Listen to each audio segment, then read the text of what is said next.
Quand le général Juin, presque à son arrivée au Maroc en qualité de résident général de France, eut à inaugurer la foire exposition de Casablanca, il trouva là à la fois le résumé d'une réussite en même temps que les promesses d'un lumineux avenir. Toute jeune, la foire de Casa, puisqu'elle ne s'ouvrait que pour la 5e fois, présentait surtout le mérite d'être comme le microcosme des possibilités et des certitudes d'un pays neuf, récemment éclos aux activités modernes, mais déjà marqué par les faits pour les plus brillantes réussites. Avant tout, son cadre, Casablanca, déterminait la première des réalités marocaines.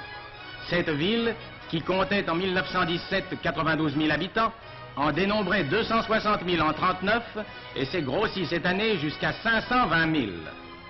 Son port, dont les installations s'améliorent chaque jour et qui, doté de 4 000 mètres carrés de quais en eau profonde, d'un dock flottant de 5 500 tonnes et de 33 grues électriques, a dépassé son trafic d'avant-guerre, le faisant passer de 210 000 tonnes par mois en 1939 à 300 000 aujourd'hui.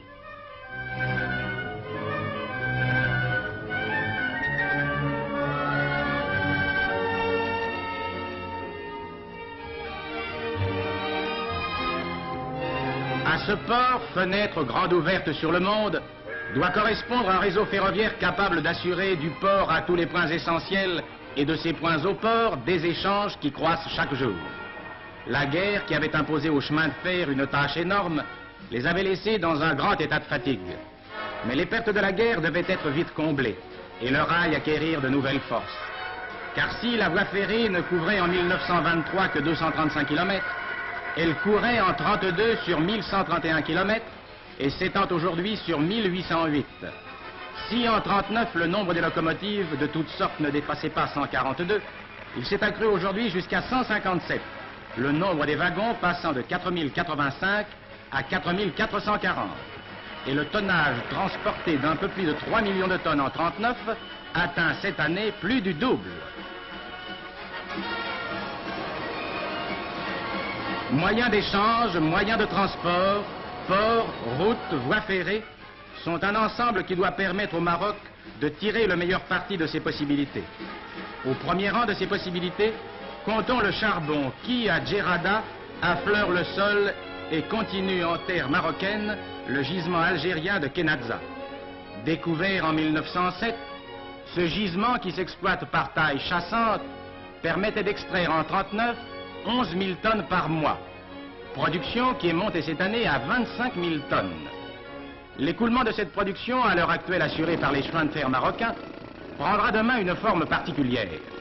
Sur le carreau de la mine même, doit s'établir une centrale thermique d'une puissance de 50 000 kW qui brûlera les poussières d'anthracite extraites du sous-sol. Par ailleurs, de nouveaux sondages auraient révélé des veines de charbon gras qui, prenant naissance près de Colombéchard, se prolongeraient sur une distance de 100 km sous les sables de la Hamada pour venir affleurer les contreforts de l'Atlas dans la vallée de l'Oued Diz.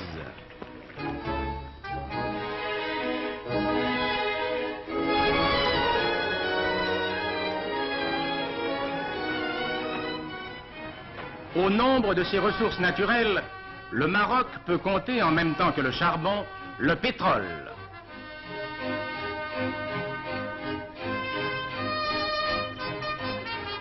D'importants travaux de sondage actuellement en cours ont été couronnés de succès. Leurs résultats permettent de grands espoirs. Et si le Maroc, à l'heure actuelle, ne possède pas l'outillage qui lui permettrait de traiter la production pétrolière qui pourrait être la sienne, nul doute que dans un délai assez rapproché, ils ne prennent les mesures utiles pour entreprendre l'exploitation intensive de ces gisements. Le pétrole, comme le charbon, est une réalité marocaine.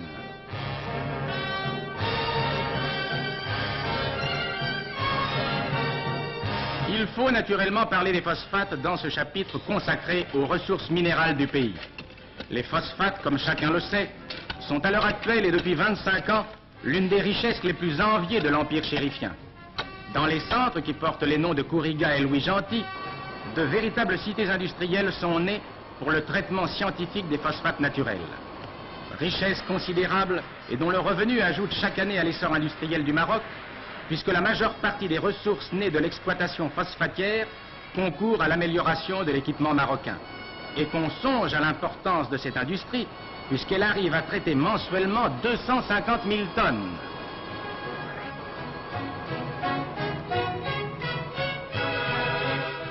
Ces réalités naturelles ne doivent pas faire oublier d'autres réalités qui leur sont comparables sur d'autres plans. Le problème de l'habitat, qui revêt ici une importance cruciale par suite de l'accroissement champignonesque de la population, 25% en 10 ans, a reçu des solutions effectives. En même temps que la population autochtone passait entre 36 et 47 de 6 millions à 8 millions, en même temps que la population européenne montait de 200 à 350 000, aujourd'hui également que se fait sentir un déplacement des populations rurales vers les villes, un plan de construction a été dressé et suivi qui élève chaque jour de nouvelles maisons et voit chaque soir naître de nouveaux toits.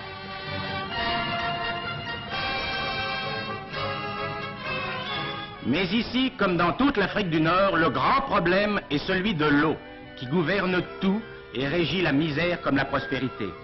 L'eau porteuse de joie, qui, même en plein désert, donne naissance aux oasis, ouvre la route à la végétation, abreuve et nourrit les troupeaux, fixe les populations. L'eau qui donne la force à l'industrie, la santé et la richesse aux agriculteurs.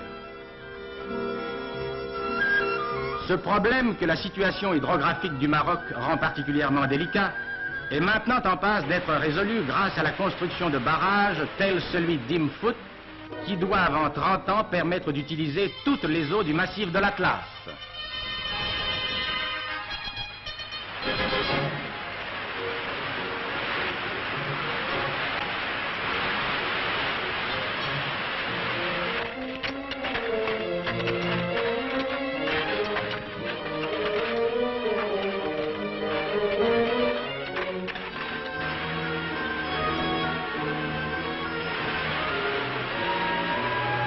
Grâce à cette mise en place d'un dispositif considérable, on peut donc penser que, en même temps et au même rythme que l'accroissement industriel qui en résultera, l'agriculture marocaine trouvera de nouvelles expansions. De nouveaux domaines vont s'ouvrir. Coton, dont les premières plantations ont fait naître un grand espoir, et qui, presque inconnu voici 10 ans, couvre aujourd'hui 2500 hectares. Céréales de toutes sortes, dont le rendement variait hier de 1 à 10 selon l'importance des chutes de pluie.